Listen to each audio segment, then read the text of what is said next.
Et nous vous retrouvons pour la dernière partie de cette émission, direction le Gabon, pour parler de la présidentielle. L'opposition désigne un candidat unique. Au Gabon, les 6 principaux partis d'opposition réunis dans la plateforme Alternance 2023 ont annoncé avoir dégagé un candidat unique de cette plateforme pour la présidentielle. C'est le candidat indépendant Albert Ondo-Ossa qui a finalement été choisi, surclassant les favoris Paulette Missambo, Alessandre Barro-Chambrier ou encore l'ancien Premier ministre Raymond Dossima. Je commence par vous, Germain. On avait, en tout cas, voulu, ou bien certains analystes avaient voulu que l'opposition se retrouve pour dégager un candidat unique face à Ali Bongo, parce que la liste des candidats déclarés, presque une vingtaine, était trop grande pour pouvoir donner une chance à l'opposition de gagner face à Bongo, surtout que c'est une élection à un seul tour. Et voilà, la plateforme Alternance 2023 vient de dégager son candidat. Il n'était pas espéré, mais c'est bien lui qui est choisi. Je parle bien sûr d'Albert Rondo-Ossa. Oui, tout à fait. C'est une surprise qu'il soit finalement désigné pour représenter cette plateforme qui travaille pour atteindre l'alternance cette année. En face de lui, vous l'avez dit, il y avait quand même un ancien Premier ministre. Il y avait d'autres qui ont été des ministres qui ont travaillé sous Bongo père ou sous Bongo fils. Et lui-même, qui a été désigné à la surprise générale, je pense que il est beaucoup plus un indépendant. Ouais. Et donc, il a pu avoir les ralliements nécessaires pour être désigné. C'est déjà à saluer, parce que c'est pas un exercice facile dans les oppositions africaines, même s'il reste encore plusieurs candidats en course pour cette élection. Les principales formations de l'opposition ont réussi quand même ce pari-là de désigner un candidat unique. Ça avait été fait un peu en 2016 autour de Jean Ping. Et cette année, ça se fait autour d'une autre personne un peu plus neutre, un candidat indépendant qu'on décrit comme quelqu'un de déterminé qui veut faire changer les choses au Gabon. Espérons qu'avec cet effort qui a été fourni, ce candidat Albert Ondo-Ossa pourra tenir devant Ali Bongo dans la machine électorale, il faut le dire encore une fois, assez robuste, a été mise en branle et avec le mode de scrutin aussi.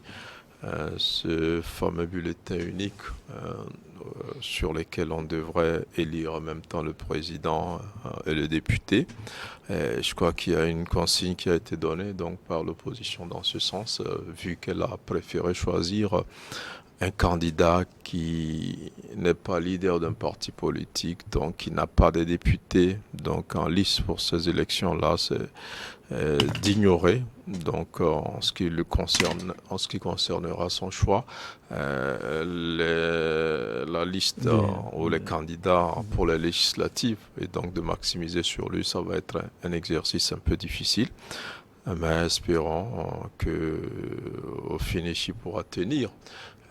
Comme je le disais, quand on sait qu'en face, la machine est déjà ébranlée, on sait que cette élection, le PDG, le parti d'Ali Bongo, va avec la faveur de presque tous les pronostics en ce qui concerne l'Assemblée nationale que la présidence. Voilà un candidat qui arrive. On ne dirait pas qu'il est neutre parce qu'il a été ministre sous Omar Bongo père. C'est pratiquement tous des acteurs qui ont fait le pouvoir avant de se muer en opposant, ce qui reste quand même un tendon d'Achille pour ces opposants-là, et en face d'un Ali Bongo, dont la machine s'est renforcée, en tout cas ces derniers mois, surtout à l'approche de cette élection. Espérons que cette élection se passe bien et que le meilleur gagne le week-end prochain. Ok. Rodrigue, l'opposition gabonaise, ou du moins une partie de l'opposition gabonaise s'est retrouvée et a choisi son candidat unique pour représenter la plateforme Alternance 2023. Non, moi je pense que ce sont des efforts à saluer, d'autant plus que ça représente juste un coup d'épée dans l'eau. Pour vous? Oui, parce que certains pays se partagent un destin commun. Et quand vous voyez la configuration politique du Gabon, c'est pas trop loin d'un pays sous les tropiques. On se connaît très très bien, qui partagent pratiquement le même destin. Et le problème, ce n'est pas le candidat qui va être positionné, mais le problème, c'est le processus électoral. La problématique des élections en Afrique demeure une équation à plusieurs inconnus, une équation qu'on a du mal à résoudre. Du moment où vous avez une personnalité providentielle dans la balance, vous pouvez positionner tous les candidats possibles parce que les élections sont vidées de toute substance. Donc on ne sera pas surpris demain si des chiffres totalement sortis de quelle planète je ne sais seront avancés pour acclamer la continuité du fils à papa qui gère bien le pouvoir après son papa, quelle que soit son infirmité. Pour vous, donc, comprenez, c'est un coup d'épée dans l'eau. Oui, c'est pour ça que j'évoque le procès. C'est-à-dire que, est-ce que le pouvoir présidentiel est mis en jeu dans cette élection-là? Je dis non. Qu'est-ce qui est donc mis en jeu? C'est juste un festival où les gens vont participer parce que les résultats, à moins d'un miracle. Parce que nous croyons aussi au miracle en Afrique, à moins d'un miracle. Et comme Maman et ses amis s'évertuent à le démontrer dans leur sketch de fou rire sur les chaînes, vous comprenez qu'au Gondwana, il y a le président fondateur qui est là. Et donc le reste, c'est juste une histoire de saupoudrage. On dit, ben, venez, on va animer un peu la galerie, etc. Non. En cela, je continue d'interpeller l'Union africaine sur ce que on veut faire réellement de l'Afrique. Si tant est que ces organisations ont une vision commune à propos du continent. C'est de cela qu'il s'agit. Ce que tout le monde voit comme ça, des médecins dits assermentés ont relevé la détention de toutes les facultés physiques, psychologiques, intellectuelles, morales, pour présider à la destinée d'un pays. Et vous trouvez que ça ne pose pas problème. Donc, l'opposition fait l'effort. Il y a des propositions, les gens disent, oui, c'est parce que vous n'êtes pas unis qu'on vous gagne. Oui, c'est parce que vous n'avez pas un candidat unique qu'on vous gagne. Oui, c'est parce que quand sous les tropiques, on a tout essayé, les autres aussi peuvent en faire autant. Ce sont des essais. Et peut-être, comme on le dit bien dans l'islam, vous savez que c'est au cours de l'une de ces retraites que Mahomet a rencontré l'ange Gabriel.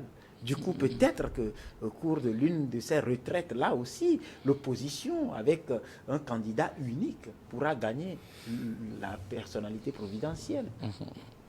Donc, pour moi, le problème, ce n'est pas la désignation d'un candidat unique, mais c'est la crédibilité, c'est toute la subsistance et la substance même qu'on met dans l'élection aujourd'hui. Sur le continent, quand on évoque question élection. C'est vrai qu'il y a certains pays qui font exception, même si dans ces pays-là aussi, il y a des contestations. Mais eux, au moins, ils font l'effort. Vous savez, au Ghana, il y a eu contestation. Au Nigeria, il y a eu contestation. Mais au moins, quelque part, lorsqu'on décide d'être candidat, on peut espérer quelque chose. Mais dans d'autres pays, je pense que ça nous révèle juste combien de fois nous avons du pain sur la planche, combien de fois nous avons des défis à relever pour espérer un jour du renouveau sur le continent africain. Ashraf Ouro-Sama, un candidat unique, du moins pour la plateforme Alternance 2023, a été dégagé pour faire face aux autres candidats et bien sûr à Ali Bongo au Gabon. Oui, déjà pour commencer, je crois que j'ai un désaccord politique, voire idéologique avec M. Rodrigue. Et pour une simple raison, j'ai comme l'impression qu'il est animé de scepticisme exacerbé. Et quand j'écoute son argumentation, c'est infantilisant pour nous les politiques. C'est-à-dire, peu importe les efforts que nous ferons pour la conquête du pouvoir, nous sommes infantilisés. Nous avons une marge de manœuvre extrêmement limitée. Et quand nous nous battons avec nos activités politiques un certain nombre de choses, en réalité, les résultats sont connus d'avance. Je dis non, je ne suis pas d'accord avec ça. Je crois que c'est une initiative vraiment louable de l'opposition à mon avis de dégager aujourd'hui un candidat unique. Et je ne crois pas que les dés sont pipés quand même d'avance. Parce que le dire, c'est déresponsabiliser autant pour moi un certain nombre également de formations politiques qui ne font pas assez d'efforts et qui trouvent toujours les raisons d'invoquer des manœuvres frauduleuses de non-victoire aux élections présidentielles ou législatives. Je crois qu'il faut mettre les gens devant leurs responsabilités. Quand vous échouez, il faut trouver des causes objectives au-delà de certaines raisons qui peuvent venir expliquer votre échec. Donc, dans le cas aujourd'hui du Gabon, je crois que l'opposition gabonaise a fait quand même un effort de dégager un candidat unique. Maintenant, je sais très bien que la victoire d'un opposant au Gabon ne dépend pas exclusivement, disons, de cette candidature unique. Là, il y a certains également de paramètres qu'il faut mettre en jeu. Mais je crois que ce sont des hommes politiques aguerris qui comprennent les enjeux et qui sont capables également de lever les défis. Aujourd'hui, il y a un bilan d'Ali Bongo. Il y a un bilan aujourd'hui. Il appartient aux opposants gabonais de juger l'opportunité ou les résultats des politiques menées par le gouvernement ou par Bongo depuis son accession au pouvoir jusqu'à aujourd'hui. Donc, je crois qu'il y a de la matière à discuter et qu'ils ont toutes leurs chances de gagner les élections présidentielles. Je ne crois pas, disons, on a comme l'impression qu'on est dans une sorte de complotisme, c'est-à-dire peu importe ce que vous ferez, peu importe les efforts que vous fournissez, peu importe la pertinence ou le degré de niveau intellectuel des hommes politiques, ils n'accéderont pas au pouvoir parce qu'il y a une classe politique dirigeante qui tient les clés. Non, je ne crois pas à cette configuration des choses. Donc, aujourd'hui, moi, j'appelle vraiment l'opposition gabonaise de proposer leur projet politique, leur programme de société aux Gabonais. Et il appartient à ces derniers-là d'adhérer ou de ne pas adhérer. Nous sommes dans une sorte de concurrence loyale. Voilà. Aujourd'hui, nous sommes dans une démocratie pluraliste où les opposants gabonais peuvent soumettre à l'appréciation souveraine du peuple un programme de société. Si le programme n'est pas pertinent et que c'est celui d'Ali Bongo qui est pertinent, vous voulez quoi? Le programme, ils adhéreront. Et si le programme est pertinent, est-ce qu'ils ont des chances de gagner? Oui, s'ils ont des chances de gagner, c'est la force de persuasion. C'est la force s'ils arrivent à convaincre le peuple gabonais. Mais ne soyons pas surpris que dans quelques semaines, qu'on déclare M. Albert Ondo Ossa président de la République gabonaise. Vous y croyez toujours? Non, moi je crois parce que je suis un homme politique. Okay. Et j'ai une offre également à l'égard de nos concitoyens. Justement, parlant d'hommes politiques, Jean Ping, qui dans ces circonstances avait été dégagé par l'opposition en 2016 pour faire face justement à Ali Bongo, avait déclaré, je suis France 24 RFI tout récemment, et ces élections étaient déjà pipées d'avance et qu'il n'y a pas d'espoir. Raison pour laquelle d'ailleurs il n'a donné son onction à aucun des candidats. Mais vous croyez toujours que l'opposition, cette plateforme a des chances de gagner? Vous m'excusez pour l'expression, je crois que M. Jean Ping c'est une sorte de lâcheté de sa part. Je suis désolé. Lorsqu'on a participé aux élections présidentielles dans un pays disons qu'on n'a pas été qu'il estime avoir gagné. Qu'il estime avoir gagné. Ce n'est pas une raison de décevoir les autres de participer aux élections. Je suis désolé, parce que quand vous dites que les dés sont déjà pipés, ça sert à quoi à ces opposants-là aujourd'hui de dégager une candidature unique ou de participer aux élections? Justement, c'est pourquoi je crois que ce n'est pas une posture républicaine de sa part, M. Guillaume. Ce n'est pas une posture républicaine de sa part. On ne le dit pas comme ça à Mondovision, que les dés sont déjà pipés d'avance par qui? Il infantilise également le peuple souverain. Ils ne sont pas capables de faire des choix éclairés. Non, mais ils sont capables de faire des choix éclairés. S'ils font des choix éclairés qui portent sur la candidature de Bongo, on le déclarera vainqueur. Parce qu'il ne faut pas préempter le débat.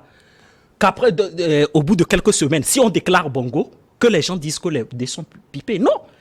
Moi, je suis pragmatique. C'est-à-dire qu'il faut appeler la responsabilité des uns et des autres. Si on déclare Bongo vainqueur, qu'à un moment donné, l'opposition également se remette en cause. Peut-être c'est la stratégie politique qui a manqué. Peut-être que c'est le programme qui n'est pas assez pertinent pour convaincre les Gabonais. Parce qu'on ne peut pas préempter le débat. Si Bongo est vainqueur, les dés sont déjà pipés. Non, je suis désolé. Bongo également. Si Bongo est vainqueur, s'il a déclaré que les dés sont déjà pipés d'avance. Non, je ne crois pas. Et pour terminer, je crois que mon aîné l'a dit. La machine électorale est quand même assez robuste du côté de Bongo. Il faut maintenant élaborer une stratégie politique capable vraiment de résister. Donc je crois que lorsqu'on est sur la scène politique, l'élément déterminant, l'élément décisif, c'est l'offre politique. Lorsque vous n'êtes pas assez persuasif vis-à-vis de nos concitoyens, le choix de ces derniers ne portera pas sur vous.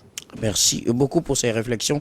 Je rappelle, Achraf, que vous êtes juriste et homme politique. Très bien. Ce qui justifie justement votre position. Oui. Mais je rappelle que dans cette course à la présidentielle, ils étaient 19.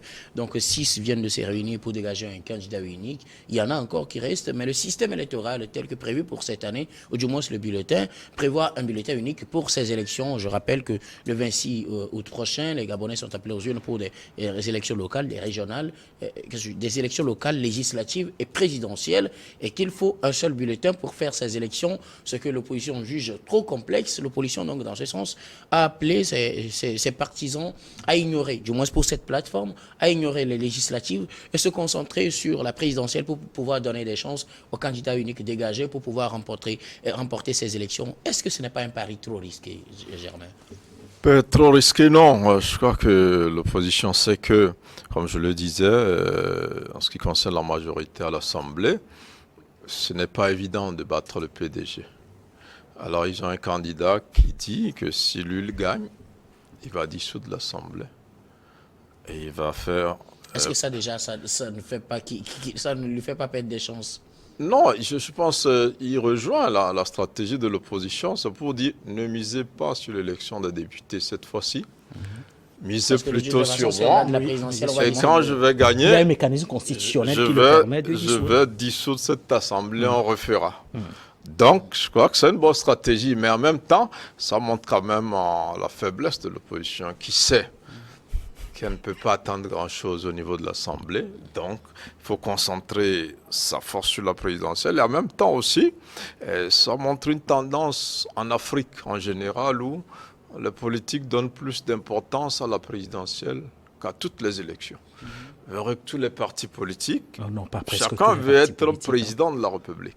Ah ouais, mais c'est là où on a presque tous les partis politiques. Oui, mais aujourd'hui, avec la décentralisation, même au niveau législatif, on néglige la force du député.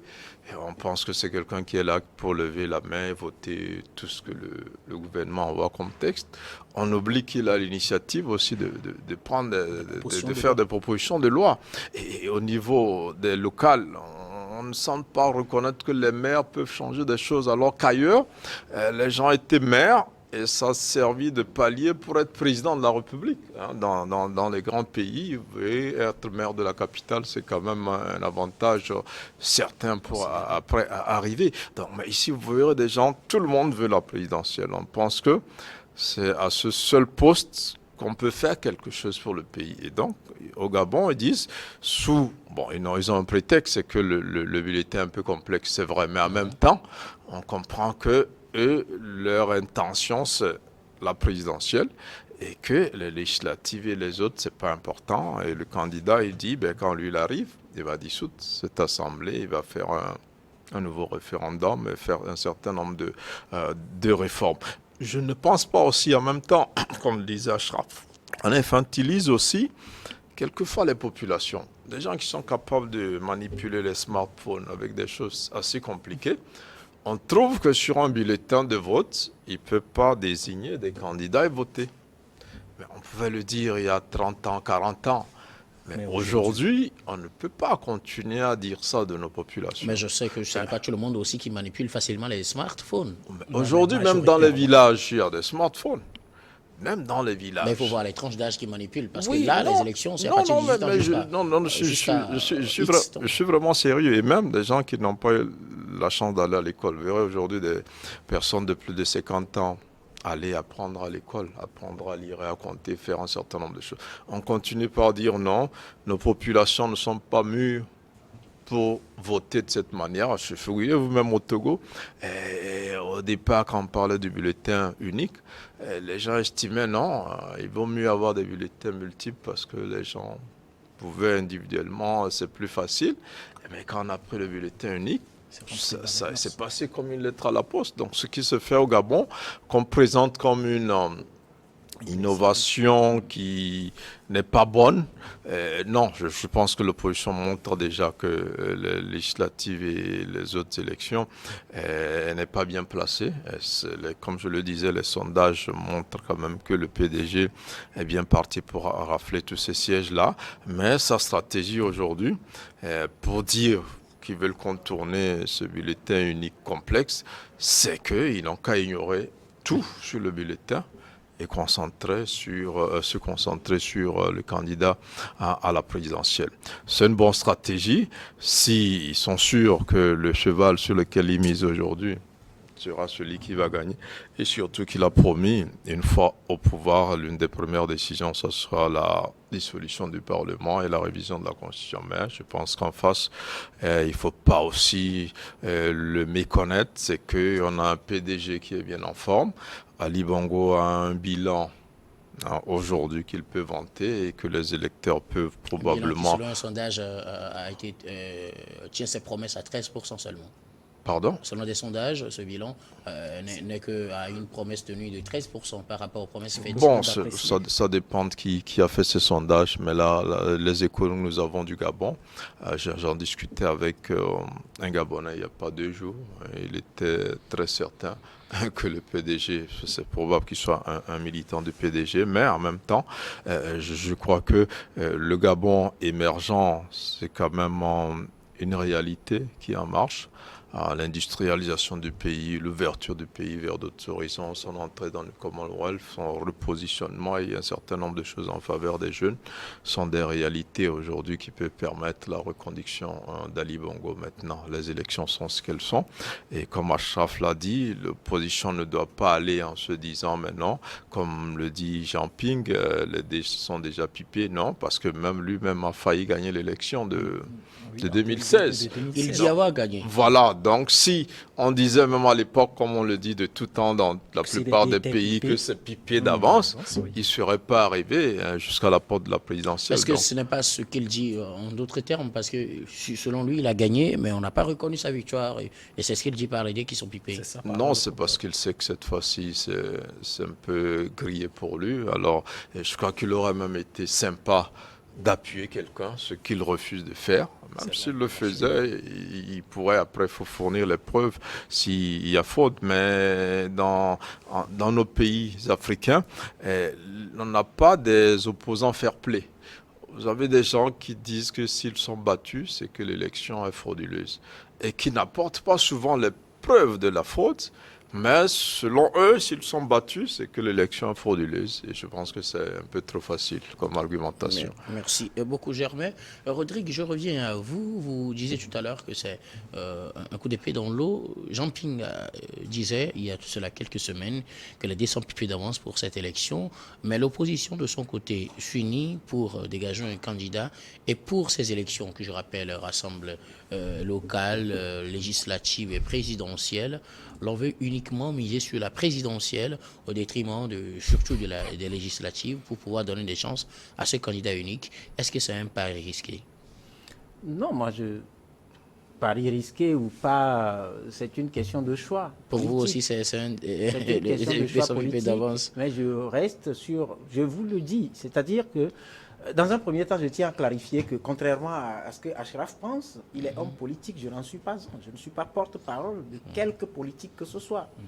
Je fais mon analyse en tenant compte des réalités du terrain. Là, il a des ambitions, peut-être j'en aurai un jour, je ne sais pas, mais je ne les ai pas. Donc je ne suis pas à ce plateau pour défendre un électorat. C'est pour ça que je vous dis que j'ai parlé d'un cas général des élections en Afrique, où je vous dis que ces élections sont vidées de toute subsistance et de toute substance. Vous comprenez? Donc c'est pour ça que j'ai demandé à savoir si le fauteuil présidentiel, là, le pouvoir, là, est mis réellement en jeu à travers ces élections-là. D'accord? Vous savez... Alors revenez à ma question. Est-ce que cette manière de dire aux électeurs c'est une de question se de concentrer choix politique. sur... Oui. Parce que les gens ont compris que tout le pouvoir est concentré au niveau de la personnalité providentielle. C'est-à-dire, quand tu es chef d'État en Afrique, tu as la capacité de faire tout ce que tu veux, tout ce qui te passe par la tête, tout ce que tu rêves. Tu peux instrumentaliser l'armée quand tu le veux. Tu peux instrumentaliser ou caporaliser les institutions de la République, la Cour constitutionnelle, la Commission électorale et les autres, institutions de la République. Tu peux en faire ce que tu veux, du moment où tu peux nommer des gens que tu veux, des gens qui te sont, qui te font allégeance, tu peux les nommer là, et ce sera ta volonté parfaite. Et c'est pour ça que j'ai parlé de l'illustration parfaite que fait Maman et ses coéquipiers à travers les festivals de fou rire sur les médias, en parlant donc de Gondwana. Parce que là, ce n'est pas des 50e parle de président fondateur. C'est de cela qu'il s'agit. Donc aujourd'hui, ceux qui pensent que, bon, écoutez, il y a toutes les chances, on va gagner, c'est de bonne guerre, il faut y aller. C'est pour ça aussi j'ai parlé de l'islam avec l'histoire de la rencontre de l'ange Gabriel par Mahomet. Et j'ai dit, si au cours de l'une de ses retraites, Mahomet a pu rencontrer l'ange Gabriel, mais avec insistance de participer à des élections où les conditions ne sont pas réunies pour que ces élections soient transparentes, pour que ces élections soient crédibles, démocratiques et inclusives. Bon, on peut gagner, ça peut arriver. La preuve, c'est arrivé en Gambie avec Yaya Jammeh. Avec le billes surtout. Ça peut arriver. Le billes. Ça peut arriver. La preuve. N'eût été, par exemple, à cet instant-là, une certaine implication de la CEDEAO dans son rôle de réaction sélective.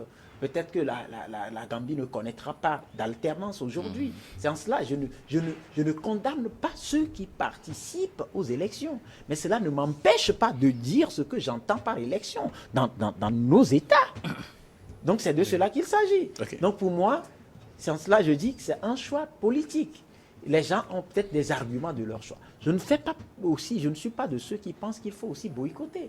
Parce qu'on ne va pas laisser le champ libre comme ça, c'est beaucoup trop facile de laisser le champ libre. Il faut continuer à se battre, mais tout en cherchant des voies et moyens pour arriver à obtenir des conditions optimales d'organisation d'élections crédibles, libres, démocratiques, transparentes et comment dirais-je, inclusives. Merci.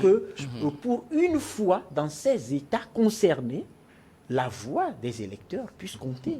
Parce qu'en réalité, très souvent, ce sont des chiffres qui défient l'expression populaire. Merci beaucoup, Rodrigue. Je crois qu'on vous a compris finalement. Un dernier mot, nous sommes pratiquement à la fin. Un dernier mot pour conclure cette émission. Je dirais tout simplement que ceux qui nous suivent doivent savoir que moi, personnellement, Rodrigue, je ne viens pas dans les studios pour raconter ma vie ou raconter ce que je ne sais pas. Je ne viens pas non plus en tant que porte-parole pour dire ce qu'on m'a dit de dire. Je dis ce que je pense. Okay. Et je pense que ça doit être traité et pris comme tel. Merci beaucoup. Je rappelle que vous êtes journaliste et analyste politique. Merci d'avoir répondu à notre invitation. Un plaisir de vous retrouver toujours sur ce plateau. Ashraf, un dernier mot. Nous sommes à la fin de cette émission. Oui, mon dernier mot. Moi, je termine par ça. Je crois que nos États sont en phase de démocratisation. Et c'est un combat du quotidien. Et j'aimerais aussi rectifier en m'apportant un certain nombre de choses. Je ne crois pas que quand on parle disons, des élections en Afrique, qu'elles sont vidées de leur substance. Non, il y a un certain nombre de mécanismes constitutionnels qui nous permettent, nous, à hommes politiques. Quand on dit oui, il faut en finir avec le... Nous ne sommes pas dans un débat dernier, il faut en finir avec le mythe de la prééminence institutionnelle. C'est-à-dire qu'aujourd'hui, dans les constitutions, il y a la haute cour de justice. Ce qui veut dire que si vous avez un président de la République qui commet des actes détachables de ses fonctions, il peut être traduit devant la justice. Il y a également le contentieux post-électoral qui permet aux politiques également de contester. Également, il y a également la procédure de récusation des cours constitutionnels. Je crois que tout cela participe à la démocratisation de notre pays. Dernier mot, c'est en faveur de la démocratie en Afrique. Que les armées revoient leur intervention sur la scène politique. En même temps, pour les présidents qui sont là, c'est de prêter une oreille plus attentive aux aspirations des populations, parce que c'est justement cela que certains exploitent. Et donc, on risque d'arriver au retour des années 60, où après les indépendances, les premiers présidents élus ont été balayés, remplacés par des militaires qui ont passé 15, 20, 30 ans et plus à la tête de nos États. Merci beaucoup à vous, Germain Pouli. Je rappelle que vous êtes journaliste et directeur de publication du journal Togo Réveil. Merci également d'avoir répondu à notre invitation. Grand merci à vous, très chers téléspectateurs, d'avoir été des nôtres. Je vous donne rendez-vous avec le même plaisir demain pour un autre numéro de Regard Croisé.